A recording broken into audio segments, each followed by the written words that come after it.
예. 여러분 좌우옆분들 목례하며 인사합시다. 오래간만에 뵙습니다. 반갑습니다. 사랑합니다 하면서요. 네. 여러분 제가 마스크를 여러분 벗었습니다.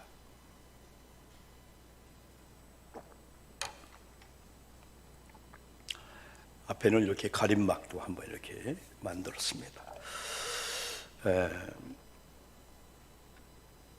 우리 성도님들을 마음껏 우리가 만나서 예배할 수 있는 신앙의 자유가 있음에도 불구하고 우리는 또 한시적으로 잠깐 떠나기 때문에 정부와 대체할 필요가 없잖아요. 그래서 정부의 시책에 우리가 맞으면서 우리가 제한적으로 이렇게 예배를 드리면서도 철저하게 우리가 방역을 하고, 여름이 다 지나가지만은 우리가 이렇게 마스크도 하고 예배 드릴 수 있으면 얼마나 감사한지. 이 시간 여러분 현장에서 우리 장로님들, 권사님들 같이 예배하는 여러분들, 또 가정에서 또 유튜브를 통해서 예배하는 우리 성도님들, 하나님이 우리 예배를 다 흠명하시고 다 받으십니다. 그래서 하나님이 사람을 찾는데 예배한 자를 찾으신다. 또 영과 진리로 예배한 자를 하나님 찾으신다. 이 시간 예배당에 있는 성도님들이나 가정에 있는 모든 성도님들이 영과 이런 진리를 다하여 예배할 때 하나님의 찾은 바가 되고, 하나님은 예배를 통해서 영광을 받으십니다. 하나님이 영광을 받으시면은 하나님은 반드시 하나님을 영화롭게 한 자들에게 하나님은 영광을 다 내려주십니다. 하나님의 은혜를 주시고 다 여러분 복을 또 내려 여러분 주십니다. 저는 오늘 본문을 중심으로 해서 가장 큰 계명, 너도 가서 이와 같이 하라, 이런 제목을 가지고 같이 말씀을 나누려고 합니다. 성경에는 사복음서가 있는데 사복음서 중에는 특별히 이 본문과 이제 같은 이런 내용, 유사한 내용들을 다루고 있는데, 마태복음 22장 34절로 40절 말씀을 더 많이 저도 인용을 한 말씀입니다. 또 마가복음 12장 28절로 34절에서도 서기관에 대해서 언급을 해주는데 우리가 같은 내용으로 보고 있습니다. 오늘 이 말씀은 계명이 있는데 계명 중에 큰 계명, 가장 큰 계명이 무엇인가를 말씀해주고 여러분 있습니다. 그러나 말씀의 동기가 재밌습니다. 일단은 신명기 6장의 이 말씀인데, 이 말씀이 큰 계명 중의 계명인데 크게 얘기하면 사랑입니다. 사랑인데 대상이 하나님입니다. 두 번째는 이웃입니다. 하나님을 사랑할 때는 어떻게 사랑하나? 마음을 다하고 목숨을 다하며 힘을 다하며 뜻을 다하여 주의 너희 하나님을 사랑해야 된다. 이웃은 네가 네 자신을 사랑하는 것처럼, 네 자신을 사랑하는 것처럼 사랑해야 된다. 이렇게 말씀해 주고 있는데 이게 계명입니다. 우리 성도님들이 계명을 꼭 붙잡을 때 계명을 중심으로 해서 우리 신앙생활을 승리합니다. 이제 오늘 본문을 제가 얘기하겠습니다만은요, 오늘 본문의 한 율법 교사가 예수님께 나와서 이렇게 질문하면서 접근하는 이 방법과, 또 마가복음 12장에서 한 서기관이 예수님께 나와서 접근하는 방법을 이렇게 한번 같이 살펴보면 참 재미있습니다. 먼저 한번 참고적으로 마가복음 12장의 이 말씀에 이런 그 동기가, 오늘 말씀을 준 그 동기가, 한 서기관이 있었는데 그 많은 군중들이 예수님께 모여요. 그럼 만 질문합니다. 그런데 예수님이 막힘없이 답을 주는 거예요. 대답을 하는 거예요. 이야, 신기하다. 저분이 누구길래? 그 서기관이 감동을 먹게 된 거죠. 그래서 평소에 자기 심중에 생각했던 것인가는 몰라도 예수님께 나와서 묻습니다. 계명 중에 첫째가 무엇이죠? 그때 예수님께서 우유와 같이 대답한 거예요. 그때 서기관이 예수님께서 그 계명을 이렇게 말씀할 때 맞습니다, 옳습니다. 하나님은 한 분이십니다. 하나님 외에 다른 신은 없는 걸 제가 믿습니다. 또 마음을 다하고 지혜를 다하고 힘을 다하여 하나님을 사랑하는 것과, 또 이웃을 자기 자신과 같이 사랑하는 것이 전체로 드리는 모든 번제물과 기타 제물보다 낫습니다. 이런 고백을 하는 거예요. 그때 예수님께서 그 서기관을 향하여, 야, 지혜롭다, 지혜 있게 대답함을 보시고 뭐라고 하셨냐면, 네가 하나님 나라에 멀지 않구나. 칭찬해 주는 거죠. 격려해 주는 거잖아요. 네가 하나님 나라에서 멀지 않도다 하시니 그 위에 감히 묻는 자가 없더라. 예수님께 질문한 이 자세가 오늘 본문에 이렇게 보면은 조금 다른 모습을 여러분 볼 수가 있습니다. 아마 예수님 당시에 예수님께서 아마 마가복음 12장 서기관의 질문할 때 마음이 편했을 것 같아요. 왜? 그의 자세가 추궁하고 따지는 그러는 게 아니고 뭔가 진짜 궁금한 점을 예수님께 묻고자 했을 때 예수님 주시는 어떤 답에 의해서 저 서기관은 바꿀 건 바꾸겠구나, 아니면 위로와 격려받으면 더 잘하겠구나, 이런 모습으로 볼 수밖에 없는 한번 적금이라고 볼 수 있다면은 오늘 성경에 특별히 본문의 이 접근은 여러분 조금 뉘앙스가 다른 걸 볼 수 있습니다. 목회를 하다 보면은 이렇게 목사님들 찾아오고 목사님 식사하면서 그냥 순수하게 그냥 식사로 사랑으로 이렇게 끝나는 그런 부리도 있는가 하면은 다른 안 그러지 어떤 무리는 식사 열심히 하고 실은요, 사실은요, 제 생각은 아닌데요, 누가 그러는데요, 이런 말 하면 안 되는데요, 사실은 안 해야 되는데요, 그러면요 옛날 같으면 그걸 다 들었어요. 그럼 아까 먹은 밥이 뭐 소화가 안 돼요. 지금은 하지 마세요, 그냥 밥 먹은 걸로 그냥 끝납시다, 이렇게 할 수 있는, 옛날에는 그걸 다 들었어요. 어떻게 보면 오늘 율법 교사가 첫 번째로 이 율법 교사가 예수님께 와서 이렇게 질문합니다. 내가 심상치 않지요? 선생이요, 랍비요 하면서 내가 무엇을 하여야 영생을 얻으리까? 자, 주어가 어떻게 보면 영생의 주어는 주권자는 하나님이잖아요. 근데 내가를 강조하고 있어요. 내가 무엇을 행해야 영생을 얻으리까? 이건 이런 일을 해야 영생을 얻어 하면 제가 그 일을 이미 행했고 지금도 행하고 있습니다, 자신감 있는 모습을 볼 수가 있어요. 근데 우리가 율법 교사 하면은 율법을 가르치는 자, 옛날 성경은 율법사, 지금은 율법 교사라고 했는데 서기관과 같이 이렇게 취급할 때가 많습니다. BC 5세기경에서 BC 200년까지 성서 율법을 해석하고 가르친 유대교 학자입니다. 예수님 당시에는 교회가 없었잖아요. 회당이 있었어요. 그래서 회당에서 그 유대인들이 유일신입니다, 하나님을 섬기는데 하나님께서 보내신 메시아는 만나지 못한 사람들, 율법은 믿지만은 율법의 완성으로 오신 예수님을 만나지 못한 이런 유대인들, 회당에서 여러분 연구도 하고 기록도 하고 또 해석도 하고 읽어주기도 하고 하는 이런 위치에 있는 이런 사람들입니다. 그래서 이 율법 교사는 이 바리새파와 사두개파로 분류하는데, 나중에 역사의 자료를 보면은 바리새파들이 그 율법 교사의 전통을 이어서 바리새인들이, 그 성경의 시대에 보면은 몇 부류가 있잖아요. 오늘도 예화에서 비유에서 나오는데 뭐 제사장들 부류, 혹은 사두개파, 혹은 바리새파, 혹은 율법 교사 하는데 예수님과 거의 대치되는 쪽에 가 있어요. 예수님의 사역을 도와주고 하나님이 보낸 메시아 하면서 메시아가 메시아되게 한 일에 이렇게 그런 돕론자 편이 아니고 거의 대치한 편에 대적을 하고 뒤에서 수군거리고 다 여러분 그런 위치에 여러분 있었습니다. 어쨌든 이들은 자기의 행위라든가 이런 율법을 내가 잘 알 뿐 아니라 잘 지키고 있습니다, 이걸 많이 강조하고 그런 자신감에 아주 차서 있는 그런 모습을 이렇게 볼 수가 있습니다. 자, 내가 무엇을 하여야 영생을 얻으리까? 어떤 율법 교사가 이런 예수님을 이렇게 묻는데 성경은 시험하여 그랬어요. 시험하여.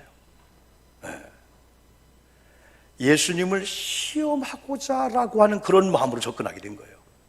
그래서 그 질문을 합니다. 그 다음에 예수님은 율법 교사에게 이렇게 질문합니다. 그래, 율법에는 무엇이라 기록하여 있는지 알고 있어요? 이런 질문입니다.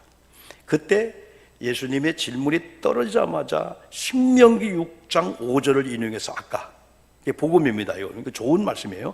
네 마음을 다하며 목숨을 다하며 뜻을 다하며 주 너의 힘을 다하고 뜻을 다하여 주 너의 하나님을 사랑하고 또한 네 이웃을 네 자신같이 사랑하라 하였나이다 라고 신명기 6장 5절을 예수님께 이제 인용해서 설명해 주는 거예요.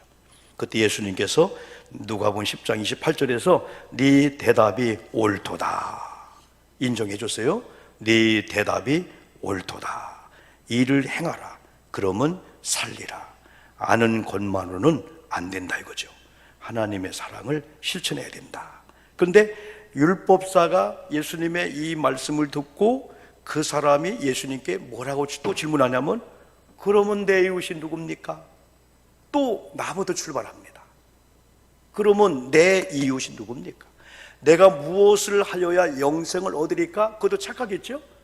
영생은 예수 그리스도를 믿음으로 말미암아 하나님의 자녀가 되고 죄 용서받고 구원받는데 무엇을 행해야만이 영생을 얻습니까? 했을 때 내가 또 마지막 이 질문도 그러면 내 이웃이 누굽니까? 이웃이 먼저가 아니고 내 이웃이 누굽니까?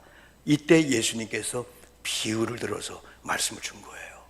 이 선한 사마리아인 제사장 레위인 이게 비유잖아요. 비유. 이 비유는 복음을 위해서 설명을 해주는 거예요.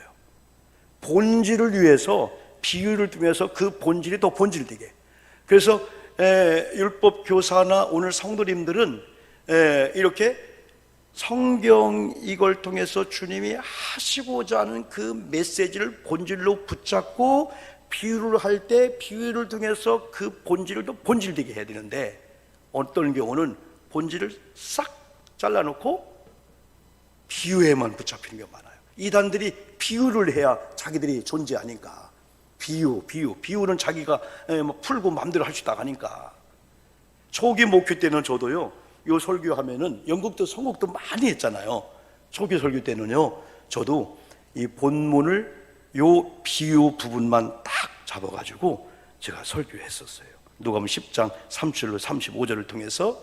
그래서 우리는 양비론에 빠지죠. 레위인과 제사장은 나쁩니다. 선한 사마리아는 위대한 사람입니다. 여러분들도 선한 사마리아처럼 이렇게 살아야 됩니다. 그걸로 끝났는데 이건 설교를 잘못한 거구나. 성경을 잘못 본 거구나. 비유가 복음이 아닌데 복음을 위한 비유일 뿐이었는데, 그런데 예수님께서 내 이웃이 누굽니까? 라고 물어보는 그에게 무엇을 하여야 영생을 얻는다고 생각하는 율법 교사에게 이제 복음을 얘기해 주려고. 진정으로 하나님을 사랑하는 사람들은 이웃을 사랑할 수밖에 없고 어떻게 사랑하나 진정한 이 계명에 붙잡혀 사는 성도의 모습을 진정한 성도로 가르쳐 주려고 예수님의 이 비유를 들은 거예요. 이 비유도 중요하니까. 자, 한 사람이 예루살렘에서 여리고로 가다가 강도를 만난 거예요. 이 강도가 옷을 벗기면서 거반 죽게 할 정도로 때려고 버리고 그냥 가버린 거예요. 그래서 동일하게 세 부류가 지나가는데 한 부류는 제사장이 지나갑니다. 그 다음에 레위인이 지나갑니다. 그 다음에 선한 사마리아가 지나갑니다. 공통점이 있어요. 제사장도 그 강도 만난 자의 모습을 보고 레위인도 그 강도 만난 자의 모습을 보고 선한 사마리아 사람도 강도 만난 자의 그 사정을 보고 공통점인데, 그 다음에 여러분 다른 게 선한 사마리아 사람은 보는 거로 끝나지 않고 내려갑니다. 문제의 현장에 피 비린내나는 그 강도 만난 자의 그 쓰라린 고통의 현장에 내려가는 거예요. 그러면서 그를 보고 불쌍히 여겨 가까이 가서 그 상처에 자기가 준비한 기름과 이 포도주를 부었다고 하는 거, 이게 중동시대 사막 광야 시대에 쉬운 게 아닙니다. 어떤 여행 중에 목적지를 향해 갈 때에 진짜 귀한 게 기름과 포도주인데 강도 만난 자를 위해서 붓고 자기 짐승에 태워 주막으로 데리고 가서 돌봐 주었다. 하룻밤을 같이 지냈다는 거예요. 책임적인 사람입니다. 그러면서 이튿날 자기가 목적지가 있으니까 목적지를 향하여 떠나면서 2데나리온 노동자 하루 품삯입니다. 오장로님 하루 품삯이면은 사실은 이 라이센스를 가지고 있는 분들은 20만, 30만씩 할 수 있습니다. 최소한도 30만에서 60만 된 돈입니다. 이걸 주면서요, 잘 돌보아 주세요. 그리고 제가 여행 갔다가 다시 올 때, 제가 지금 계획한 목적을 이루고 올 때 부피가 더 들면, 돌보다가 비용이 더 들었으면 제가 그걸 다 갚아주겠습니다. 여러분, 이런 아름다운 이런 얘기를 갖고 있습니다. 저는 이 비유 속에서 선한 사마리아 사람이 행한 거, 그리고 두 분이 지나간 거, 이해가 된다. 또 선한 사마리아 사람이 이렇게 행한 거 쉽지 않다. 이번에 이렇게 인터넷 뉴스에 두 가지 사건이 있었어요.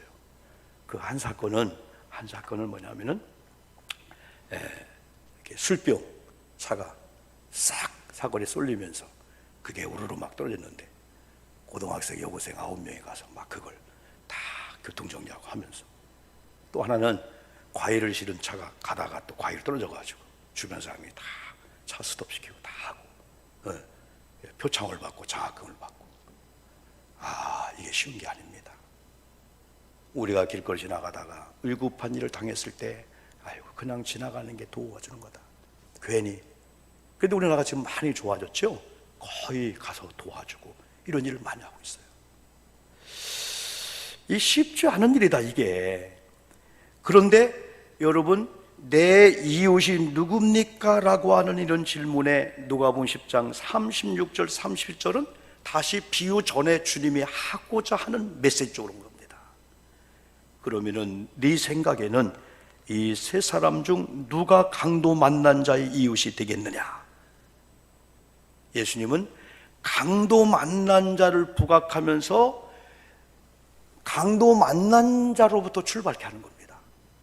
강도 만난 자를 보면은 내가 이웃이 될 수 있는 게 쉽게 온다는 거예요. 그러나 나를 크게 보면은 내가 레위인인데, 내가 뭐 제사장인데, 내가 좀 바쁜데, 내 입장이 이런데 어떻게 안 보여요?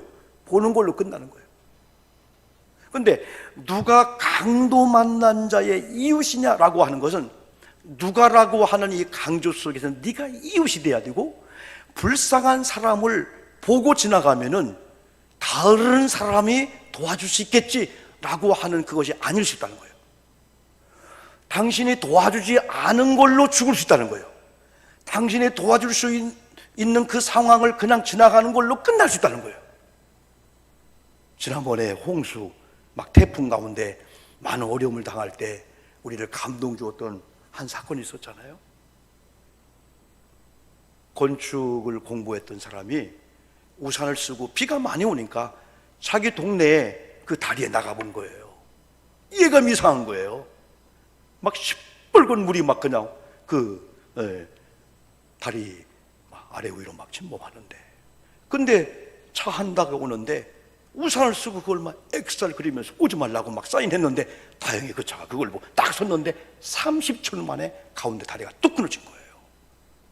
저는 그걸 보면서 누가 강도 만난 자의 이웃이 날 때 그 누가가 마지막 내가 이웃을, 불쌍한 사람을 돌보자 하면 그걸로 그분은 죽을 수 있는 아주 긴급하며 시급한 상황이다. 요걸 여러분, 우리 예수님께서 율법 교사에게 얘기하면서, 율법 교사에게 예수님 뭐라고 말씀해 줍니까? 가서 너도 이와 같이 하라, 이렇게 말씀해 주겠습니다. 아마 율법 교사의 심정을, 마음을, 오늘 말하면 신앙 스타일을, 잘못된 점을 주님이 정확히 알았을 거예요. 가서 너도 이와 같이 하라. 이 메시지에는 중요한 교훈이 몇 개가 있습니다. 그 중에 하나가 하나님의 말씀의 의미를 바로 아는 것과 말씀에 대한 이 자세가 중요하다는 겁니다. 이 율법과 계명은 계명을 주신 분과의 관계가 나와 어떠냐에 따라서 율법이 무섭고 법으로만 들리지만은 이걸 사랑의 계명으로, 내가 경외하고 내가 사랑하는 하나님이, 예수님이 오늘 십계명을 주었어. 그럼 그게 율법이 아니고 계명이구나, 사랑의 편지구나.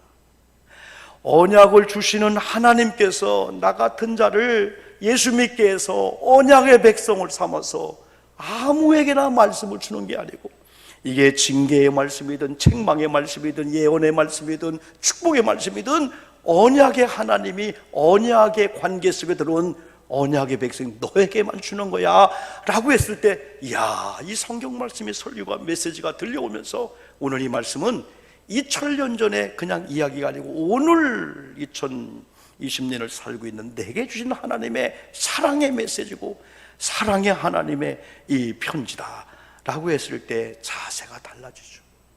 그러면서 하나님이 나를 이토록 사랑하기 위해서 하나님의 사랑의 확증으로 독생성자 예수 그리스도를 보내시고 갈보리 언덕에서 피가 뚝뚝 흘리면서 그 고통을 받게 하며 죽게 하니까 나를 사랑하는 그 하나님의 사랑을 이렇게 경험한 자는 너를 통해서 네가 느끼고 받은 사랑을 이웃에게 가서 전달해 준다. 이 복음이 오면서 그때부터 이웃이 보일 뿐 아니라 선한 사마리아 사람처럼 내려가서 피비린내 나고 어려워서 내 옷에 내 자가용에 다 해를 딘다 할지라도 그 뜨거운 마음을 가지고 가서 불쌍한 이웃이 여러분 되어준다는 옛날 이 메시지 나오죠. 그 다음에 또 우리 주는 교훈은요, 신앙의 본질은 가장 큰 계명이 뭔가를 알고 그걸 첫 번째로 붙잡는다는 거예요. 우리가 신앙생활을 하시면서 성경을 보면은 큰 계명이 있고 명령이 있습니다. 명령은 여러 가지 성경이 있지만은 특별히 예수님께서 마가복음 16장이나 마태복음 28장에서 마지막 예수님이 부활하신 다음에 40일 동안 보여주시고 부활의 몸을 승천하시면서 복음을 전하라겠습니다. 모든 족속을 더불어 제자를 삼으라. 그리고 아버지와 아들과 성령의 이름을 세례를 주고 내가 가르쳐 분부한 모든 걸 지키게 하라. 내가 세상 끝날까지 너와 함께 있다. 이게 전도의 명령입니다. 전도의 명령 붙잡기 전에 계명을 붙잡아야 한다는 거예요. 전도의 명령만 붙잡고 나갔더니 어느 날 번아웃 되는 거예요. 힘든 거예요. 지친 거예요. 그런데 계명을 붙잡고 하나님을 사랑하는 그 사랑을 가지고 나갔더니 하나님을 사랑하는 깔다게 전도하고 하나님을 사랑하는 깔다게 하나님을 경외하는 깔다게 섬기고 이웃을 도왔더니 얼마나 지치지 않고 기쁜지 몰라요. 그래서 우리는 하나님을 경외함을 설명할 때 나무로 보면 뿌리다. 뿌리가 다 흔든한 이 나무는 그 뿌리가 다 물을 빨아들이고요, 나무에게 원줄기로 막 물을 막 보내줍니다. 탄소 동화장애도 하게 합니다. 그러면 뿌리가 다 흔들하면 이제 싹이 나서 나무가 되고 가지에 줄기에 막 이파리들이 있고 또 열매들이 주렁주렁 맺히는 거예요. 어느 날 뿌리가 썩어요. 뿌리가 잘려지면은 일정 기간 동안 있던 열매들이 우수수 떨어지게 됩니다. 다시 말하면 하나님을 경유하는 사람들은 하나님을 경외함에 따라서 그 나무의 열매가 주렁주렁 맺듯이 주일 성수, 예배, 11조, 이웃 섬기는 것이 저절로 된다는 거예요. 물론 이웃을 섬기고 전도하면 상도 더 받지 기대감으로 하는 것도 좋습니다. 그러나 하나님을 사랑하기 때문에 그 사랑한 마음을 가지고 쭉 나가잖아요. 얼마나 여러분 귀한지 몰라요. 그래서 우리는 계명과 명령 두 개를 다 붙잡아야 되는데 계명을 붙잡지 않고 명령만 붙잡고 신앙생활하면 힘있게 하다가 지칠 때는 지치고 번아웃 되는 거예요. 그러나 하나님을 경외하고 하나님을 사랑하는 이 계명을 쫙 붙잡은 분들은요, 여러분 얼마나 신앙생활이 아름다운지 몰라요. 계명에 따라서 하나님을 경외하는 깔닥에 우리가 지상 명령도 붙잡고 나가다가 핍박이 어려움이 와도 다 버티고 이겨낼 수가 있습니다. 그 다음에 우리에게 주는 교훈은 가서 너도 이와 같이 하라. 이웃 사랑도 마찬가지랍니다. 하나님 사랑도 안 하면서 하나님 경외도 안 하면서 그냥 사역한다고 현장에 나가면은 우리가 아까 말씀드린 대로 낙심하고 절망하고 어떻게 보면 신앙생활까지 포기할 수 있는 그런 위험한 단계에 온다는 거죠. 오늘 율법 교사의 문제가 무엇인가를 아신 주님께서는 한 방울 때리듯이 가서 너도 이와 같이 하라. 이제 율법 교사가 해야 될 일은 남들을 가르치는 것도 중요하지만은 성경을 율법을 많이 아는 것도 중요하지만은 하나님을 만나고 하나님을 사랑하고 하나님을 경외한 마음을 가지고 하나님의 시선이 머무는 곳에 당신의 시선을 두고, 하나님을 경외하고 사랑하는 분들은요, 하나님 시선이 어디로 가 있을까? 하나님 시선이 어디로 가 있을까? 하나님 시선이 어디로 가 있을까? 거기에 관심을 갖고 척척 맞으니까 솔로몬처럼, 다윗처럼 내 마음에 든 자다. 기도해도 솔로몬처럼 내 마음에 든 기도 지혜를 구했구나. 하나님이 막 부귀영화를 막 주지 않습니까? 하나님의 시선에 초점을 딱 맡기는 거죠. 예전에는 성경에 대해서 무지해서 무엇을 해야 영생을 얻을 줄을 알고 율법적인 신앙생활을 했다면 율법교사요, 이제는 예수 만나고 하나님께서 인간을 사랑한 까닭에 독생자 예수를 준 그 사랑을 내가 받았으니까 어찌 찬양하지 않고, 어찌 이웃을 돌보지 않고, 어찌 동경을 돌보지 않을까, 그런 마음을 가지고 찾아가서 이와 같이 말씀을 알았으면 안대로 행해야 된다, 이 교훈을 여러분 주고 있습니다. 이제 우리의 시선을 하나님의 시선으로 고정시켜야 합니다. 하나님의 시선이 머무는 곳에 우리의 시선도 고정시켜야 됩니다. 하나님을 경외하는 성도들은 하나님 사랑을 이웃 사랑으로 몸소 실천해야 됩니다. 예수님이 오늘 우리에게도 목사야, 너도 가서 이와 같이 하라. 하나님을 경외한 마음을 가지고, 하나님을 사랑하는 마음을 가지고, 또 하나님 그 계명을 붙잡고, 하나님의 명령도 붙잡고 가서 이렇게 살아라. 이웃을, 그리고 그리스도의 사랑을 가지고 섬기려면은 아까 말씀드린 대로 하나님에 대해서, 이웃에 대해서 여러분 자세가 바뀌어야 돼요. 율법사가 내 이웃이 누굽니까? 라고 하는 이런 질문에 예수님은 누가 강도 만난 자의 이웃이 되겠냐 하면서 질문법이 다르잖아요. 우리 주변에 강도 만난 자와 같은 불쌍한 사는 분들이 엄청나게 많다는 겁니다. 코로나 상황 속에 다 어렵지만은 그리스도의 책임이 있습니다. 하나님을 경외함과 사랑을 더욱 강화하자는 거죠. 환경적인 제약을 받고 제한적인 인원이 예배드려야 합니다만은 우리가 어느 곳에 있든지 정말 하나님을 진정으로 영으로 예배하는 이 예배를 더 강화시키고, 그러면 하나님의 마음 시선이 어디에 계신가를 볼 수가 있습니다. 하나님을 예배하고 찬양하고 기도 생활 더욱 철저 은혜가 넘쳐요. 그럼 이웃이 보이고, 나도 약하지만은, 나도 어렵지만은, 그래서 눈빛이 비난과 증오의 눈빛이 아닌 그리스도의 사랑의 눈빛으로 변합니다. 우리가 왜 짧은 인생을 살면서 비난과 증오의 눈빛을 가지고 살아야 합니까? 그럼에도 불구하고 우리는 그리스도의 사랑의 눈을 가지고 가족 중 돌아줄 분을 찾아가면 좋겠습니다. 이번 추석에는 많이 만나지 못할 상황이 된 것 같습니다. 이럼에도 불구하고 우리가 최선을 다해서 총동원해서 한번 가족 중에 도와줄 분을 한번 카톡으로, 전화로, 여러 가지를 통해서 사랑을 나눌 수 있다. 부모님 입장에 되어보면은 동서지간, 시누이, 올케, 조카들 다 사랑할 수밖에 없죠. 성도님들 중에 도와줄 분이 있다면 우리가 전화를 통해서 기도 한번 해주고, 또 카톡으로 좋은 문구를, 성경구절을 남겨주고요. 또 내 주변의 이웃들 중에 특히 약한 분들 있잖아요. 부자 강한 분들은 찾아갈 사람이 많습니다. 그러나 약한 자들은 내가 안 찾아가면은, 아까처럼 내가 안 도와주면은 그걸로 저분은 더 이상 도움을 받을 수 없다라고 하는 절박한 그런 심정을 우리가 가져야 됩니다. 금주는 몇 주 동안 코로나로 멈췄던 우리가 무리급식 대용 의회를 한번 시작하려고 합니다. 위대한 사람들, 그들 기억 속에 남겨진, 우리의 기억 속에 남겨진 우리 주변에 참 귀한 사람들은요, 남에게 베풀려고 그런 마음을 많이 가져요. 도와주려고 하고 막 주고 싶은 마음이 있고, 동기관들도. 그래서 저는 하나님, 저런 분들에게 좀 많이 주면은 하나님께도 막 이웃들의 동기관들 막 줄 건데요, 그런 기도가 나오는 거예요. 자기만 알고 자기만 챙기려고 하는 사람보다도 하나님 그런 분에게 좀 이런 부와 이런 명예와 권력을 줘서 그걸 가지고 막 주변 사람들을 막 그냥 퍼주고 막 그런 저 은혜를 주세요, 이런 기도가 여러 번 나옵니다. 코로나 바이러스 사람들을 전염시키고 무섭게 하고, 그리고 모든 걸 셧다운시키고 멈추게 하는 능력이 코로나 바이러스 속에 여러분 많은 사람이 있다고 합니다. 그러나 코로나 바이러스가 아무리 그래도 우리가 어떻게 받아들이고 어떻게 대처하느냐, 우리 크리스찬들은 그리스도의 사랑의 바이러스가 있어요.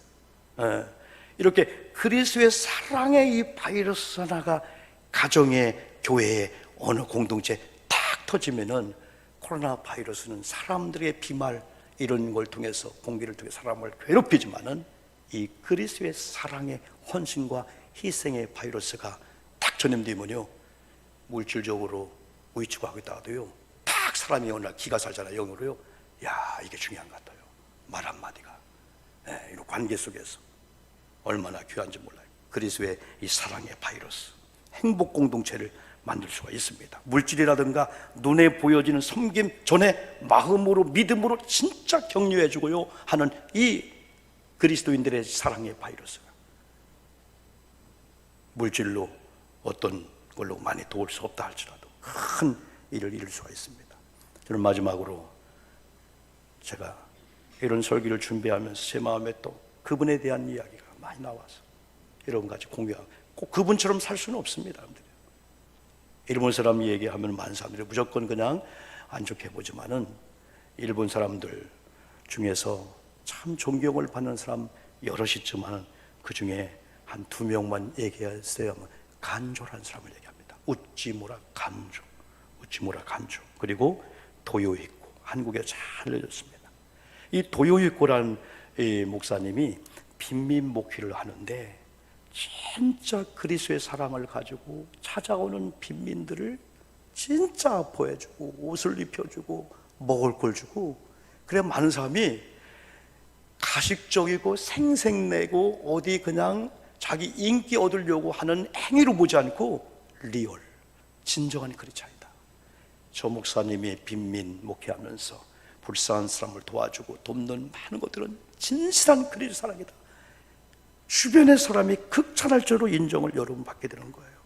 어떤 경우에는요, 그 연로하신 분들이 변비가 생겨서 대변을 못 보면은 자기 침으로 그걸 빨아가지고 대변을 보게끔 할 정도로 이렇게 했다는 거예요. 많은 사람은 가식이다 하지만은 2가지 영향을 받았어요. 하나는 그리스도의 사랑이었고, 하나님의 사랑이었고,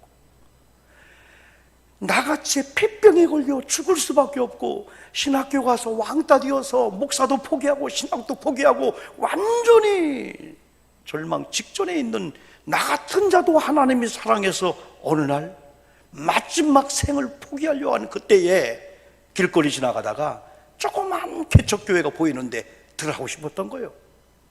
들어갔더니 목사님 혼자 여러분 예배하고 있는 거예요. 거기서 예배합니다. 그다음 목사님 사택에 들어갑니다. 천막 같은 아주 조그마한 곳입니다. 근데 그 목사님과 함께 여러분 사택에 들어가는데 목사님이 밥상을 차려주는데 자기와 함께 밥을 먹게 하는 거예요. 근데 그때 자기도 모르게 울컥하면서 여러분 뭘 토했는데 피가 막 그냥 각혈이만 나오는데 알고 봤더니 폐병이요, 도요히코가 폐병 환자였어. 그때 그 순간에 이 목사님이 이야, 5년 동안 개척에도 교인 하나 없다가 교인이 와서 너무 좋아했는데 이 폐병 환자니 큰일 났다. 이걸 당장 내보낼까 말까라고 하는 순간에 이 목사님 마음에 그리스도의 사랑이 받치고 있는 거예요. 누가 강도 만난 자 이웃이냐. 강도 만난 이 도요히코가 당신이 마지막일 수 있다. 그런 마음이 왔는지 그때 밥을 다 먹고 여러분 다 닦아주고 하면서 그분과 함께 신앙생활하게 하는 거예요.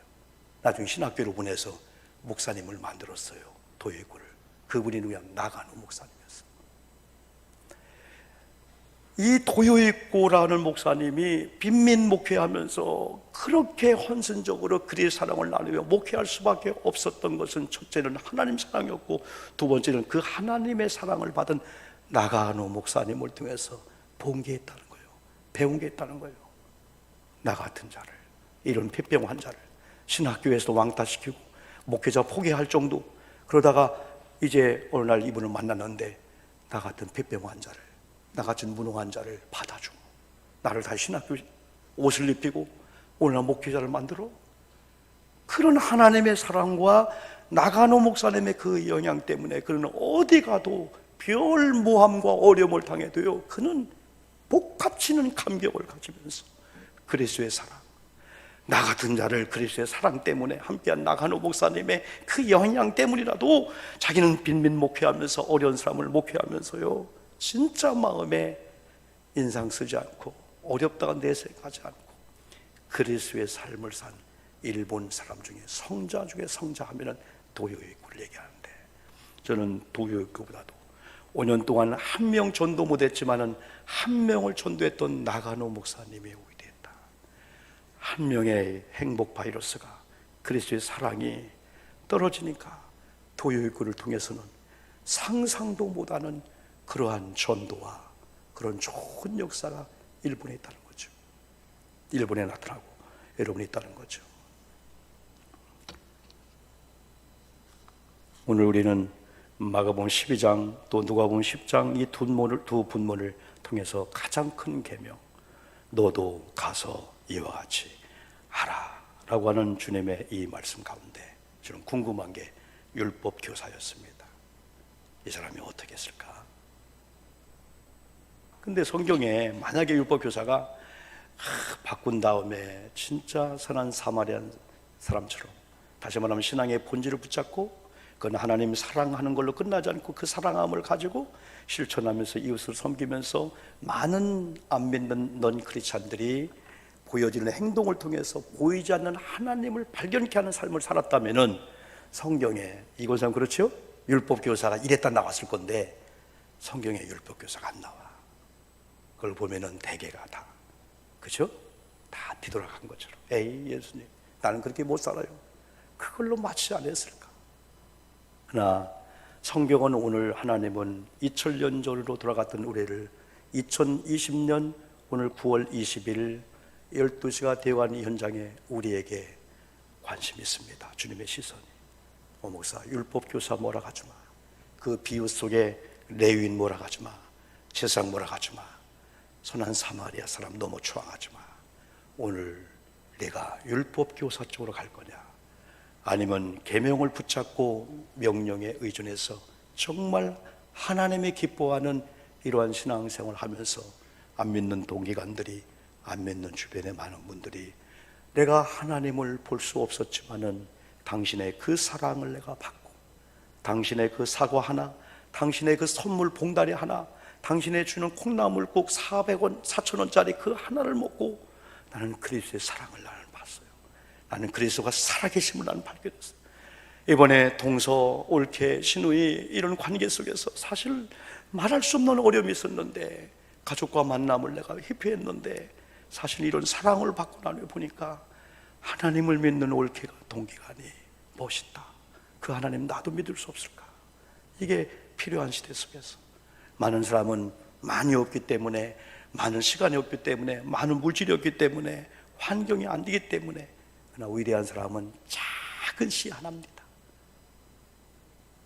많은 사람들은 5만 원을 주고도 적게 줬다고 하지만은 나는 1,000원을 주고도 이게 많이 준 것처럼 형편에 약하다면 100원, 200원을 주고도 상대방은 그걸 5만 원 이상으로 받는 건 진정한 사랑입니다. 그리스도를 사랑하는 마음을 가지고 이렇게 내게 자비를 베풀, 사랑을 베푸는 동기간들, 주변의 성도님 볼 때 나는 일어나야 돼. 나는 다시 이걸 전해주는 삶을 살아야 돼. 나가노 목사님의 영향을 받은 도요교가 포기하려고 했다가 하나님의 사랑 때문에 나를 이렇게 받아준 나가노의 이 사랑을 기억하고라도 나가서 빈민 목회하며 그런 삶을 살았던 것입니다.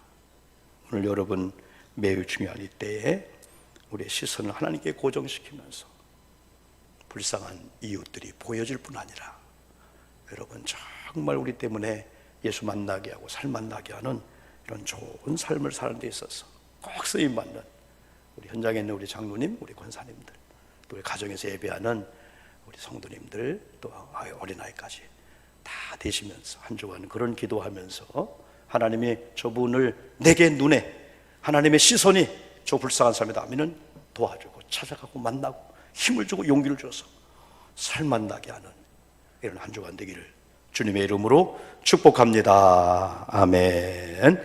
1, 2분 동안만 우리는 말씀을 의지하고요, 그리고 또 이 시간 주님의 치유를 우리가 기대하면서 기도하면서 또 봉헌하도록 하겠습니다.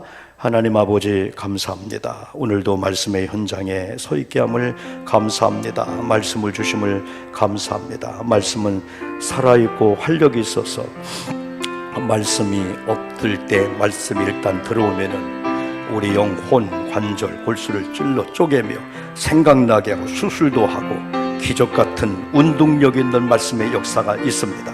오늘 특별히 누가복음 10장에 나오는 이 말씀, 마가복음 12장에 나오는 이 말씀 가운데 주님께서 서기관에게 또 주님께서 율법교사에게 주고자 하는 그 메시지를 우리가 분명히 받고 우리가 어떻게 신앙생활하고 어떻게 교회, 우리가 가정, 우리의 관계를 우리가 해야 되나를 성경 잘 알고 그대로 나가기만 하면은 너희는 먼저 그의 나라와 그의 의를 구하라 말씀한 것처럼 계명을 붙잡고 나가기만 하면은 하나님께서 놔준 것입니다.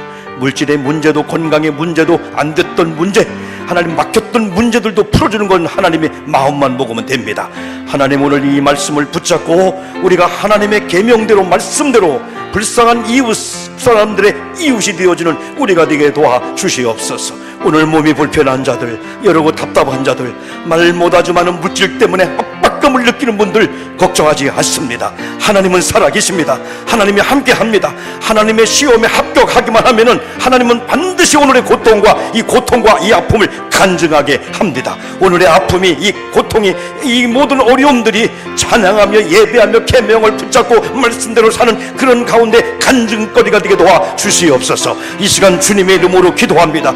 예수의 이름을 묘하노니 흑암의 권세 악한 영들은 떠나갈지어다. 저주를 받을지어다. 우리에게 바이러스보다 더 무섭게 하는 것 절망이요, 낙심이요, 오해요, 편견이요, 시기요, 다툼인데 이런 마음들은 주님의 이름 묘하노니 떠나갈지어다. 그리스도의 사랑으로 영혼이 잘되가지 범사가 잘되고 육체가 강건해지는 이 시간 되게 도와주시옵소서. 말씀의 능력을 믿습니다. 말씀의 기적이 일어남을 믿습니다. 이 시간 온전히 예배 전과 후가 달라짐을 믿습니다.